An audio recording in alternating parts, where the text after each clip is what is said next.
The LG V10 finally, with 2 front-facing cameras, 2 displays and 4 gigs of RAM, new body construction while maintaining the same removable battery and a microSD card slot. Let's take a deeper look on the LG V10. Exciting time, the latest and greatest offer from LG, the LG V10. Unlike its predecessor, the G4, the V10 this time scales up to a 5.7-inch phablet. The only choice of material for the back cover this time is silicone, which is quite plasticky. But for the side rails, LG uses stainless steel to build this V10 rather than aluminum. The choice of material, or even the overall design of the V10 is more or less rugged. Mind you, the V10 is a MIL STD 810G certified shock-resistant phone. Plus, the LG iconic back buttons layout is for sure. Dual glass panel would bring much more premium feel in hands. But for practical users, the V10. Let's take a deeper look on the design. LG is smart enough not extending the front Gorilla Glass 4 from edge to edge. Technically, when you drop your phone, the screen is less likely to be shattered. Oh well, one more thing, the IR blaster is still here on the V10. Cool. The back cover is also still removable. The 3000 mAh battery is removable as well. If you're hungry for storage, a microSD card slot is also here. If you do need the extendability and the durable design suits your living style, the V10 is one of the best choice here. Speaking of the back buttons layout, the power button duplicates as a fingerprint scanner this time, finally. And may I draw your attention to that speed.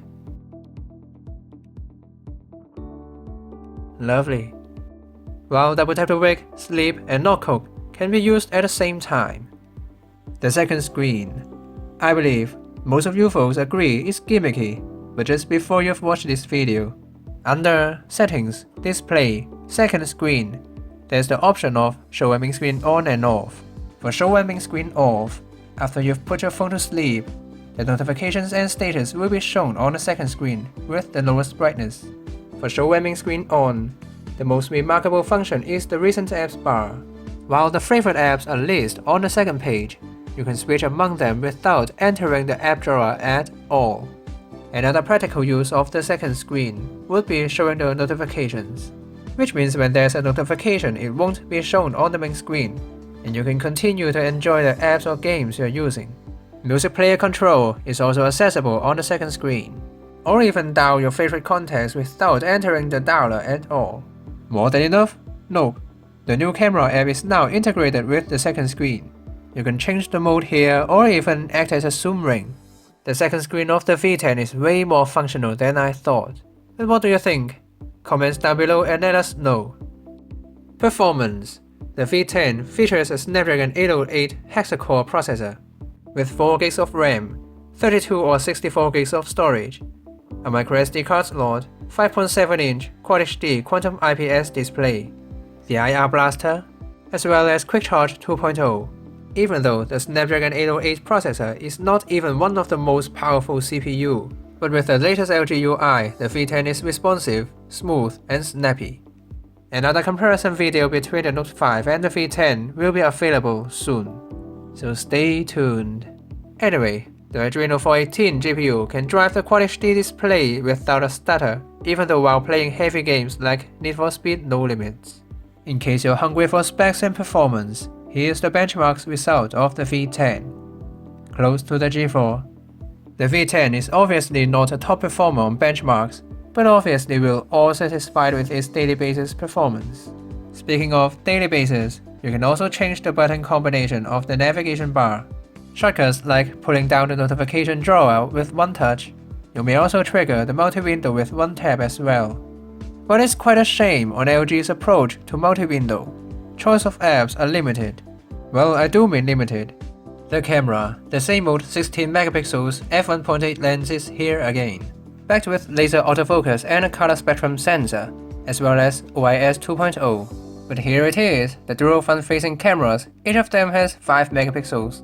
Not a depth sensor for sure, but you can enjoy a 120 degrees wide-angle selfie.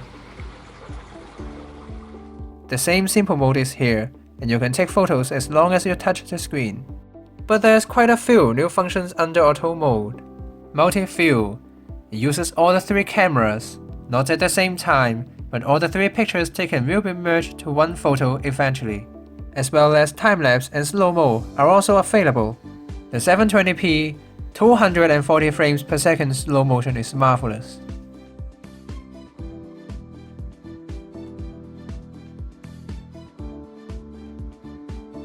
If you do take a deeper look on the new camera apps, the manual mode is now too professional. Not only can we change the ISO throughout the video, but also zoom ring, the shutter speed, manual focus, white balance, even directional microphone, the volume, and wind noise filter.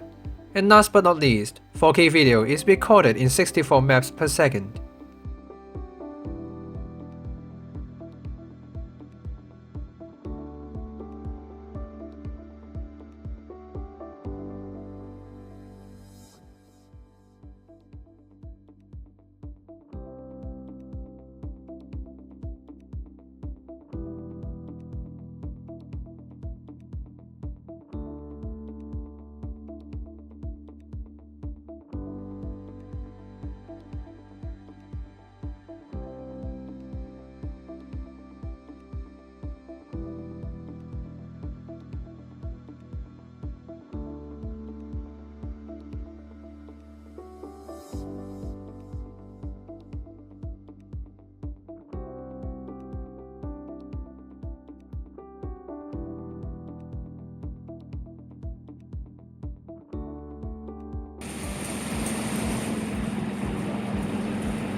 The display, 5.7-inch Quad HD Quantum IPS display.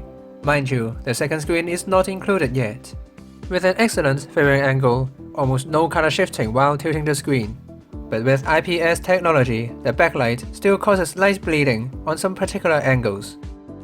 Overall, the display is huge, crisp, sharp, but the saturation is a little bit too high and the white point is more or less on the greenish side.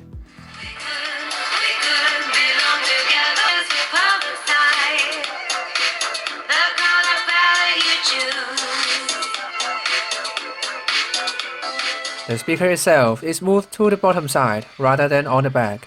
It is loud, but the clarity and the bass is a step back compared to the G4.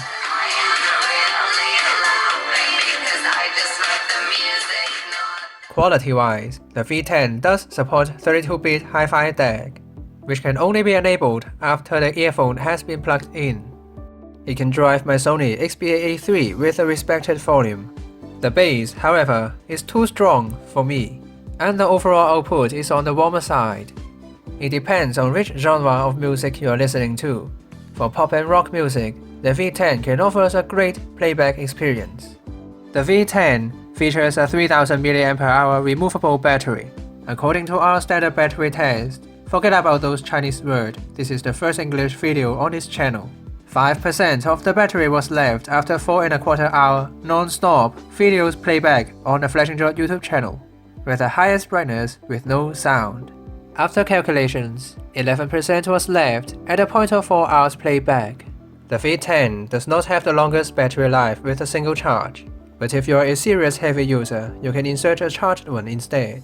All in all, the V10 offers top-notch responsiveness, a gimmicky but function-packed second screen, takes great pictures under broad daylight. In nighttime, the full manual control is waiting for you to explore. The all-round great performance of the V10 worth a praise. But I still have to say the speaker output is not as good as the G4. And the mix of plastic and stainless steel may be too rugged for female users. It's kind of a trade-off between design, elegance, and practicality.